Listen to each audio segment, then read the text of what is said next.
Hai, saya Denagnia. Pada kesempatan kali ini, saya akan menjelaskan sedikit cerita dengan peninggalannya dari salah satu kerajaan yang ada di Indonesia, yaitu Kerajaan Majapahit.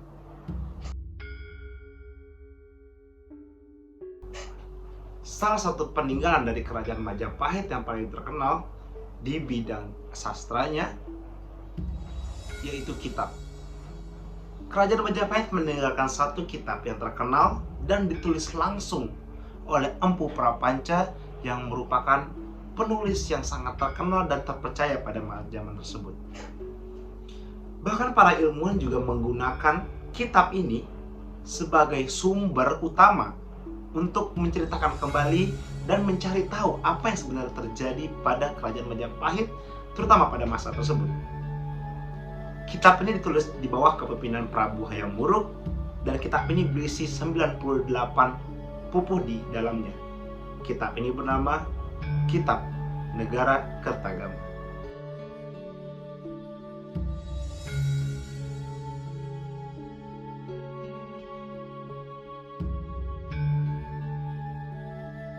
Naskah kitab ini selesai ditulis dalam bahasa Kawi pada bulan Aswina tahun 1287 Saka, atau sekitar bulan September hingga Oktober tahun 1365 Masehi.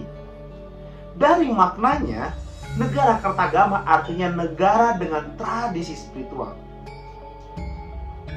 Kitab ini juga disebut sebagai Desa Warnana, yang berarti tulisan tentang daerah Majapahit.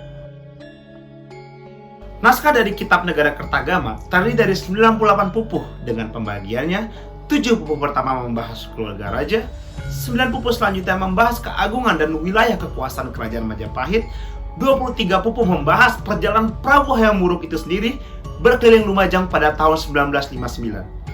10 pupuh membahas silsilah raja Kerajaan Majapahit, 10 pupuh membahas perjalanan Prabu Hayam Wuruk ketika berburu di hutan Nandawa, 23 pupuh membahas perhatian Prabu Hayam Wuruk pada leluhurnya dan berita mengenai kematian Patih Gajah Mada.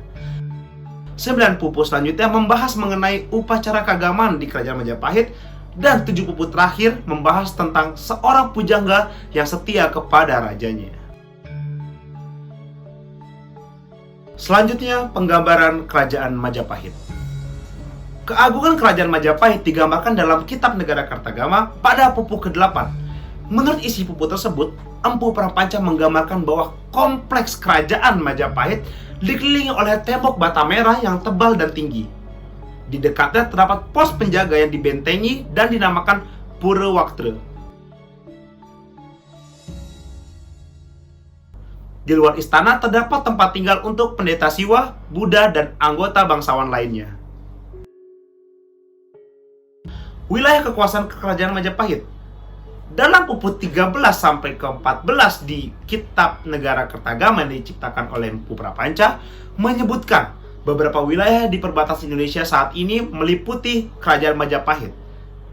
Seperti diantaranya, pertama yang mencakup Sumatera, Semenanjung Malaya, Kalimantan, Sulawesi, Kepulauan Nusa Tenggara, Papua, Singapura, dan beberapa kepulauan Filipina.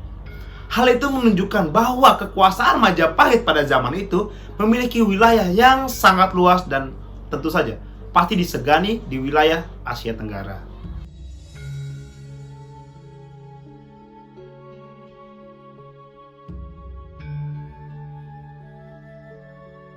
Orang yang pertama kali menemukan bagian dari Kitab Negara Kertagama ini dikenal oleh J.L.A. Brandes. Tepatnya pada saat Belanda menyerang Lombok, pada saat itu istana dibakar oleh Belanda. Pada saat penyerbuan tersebut, Brandes berani dan berhasil menyelamatkan salah satu bagian dari naskah dari Kitab Negara Kertagama itu. Setelah itu, bagian lain dari Kitab Negara Kertagama kemudian ditemukan di beberapa tempat lainnya. Yang pertama yang ditemukan Brandes tadi berada di Antapura, Lombok. Kemudian bagian kedua ditemukan di Bali yang berjudul Desa Warnana. Sementara bagian ketiga hingga kelima masing-masing ditemukan di Karangasem, Klungkung, dan juga yang terakhir di Kriya.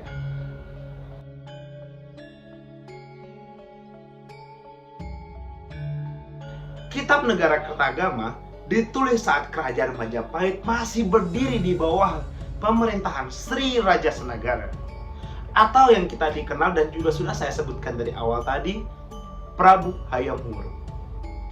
Isi kitab Negara Kertagama menguraikan kisah keagungan Prabu Hayam Wuruk dan puncak kejayaan kerajaan Majapahit.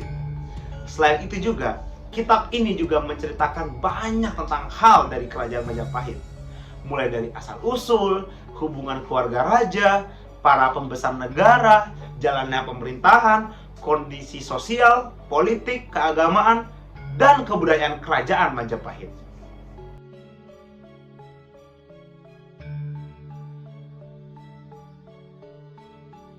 Kitab Negara Kertagama memberi kontribusi atas terlahirnya Pancasila bagi negara ini, negara Indonesia kita. Tapi apa kontribusinya? Jadi, asal mula Pancasila berdasarkan Kitab Negara Kertagama yang berasal dari Kerajaan Majapahit ini, yaitu Empu Prapaca menuliskan istilah Pancasila dalam Kitab Negara Kertagamanya. Istilah ini ada pada pupuk ke-53, yang mana bait kedua berbunyi seperti ini.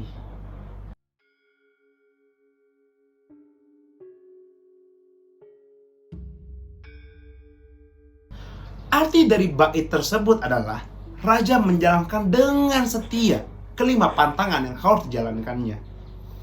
Yang pertama, mateni yang memiliki arti membunuh. Yang kedua, maleng yang memiliki arti mencuri. Yang ketiga, madon yang memiliki arti berzina.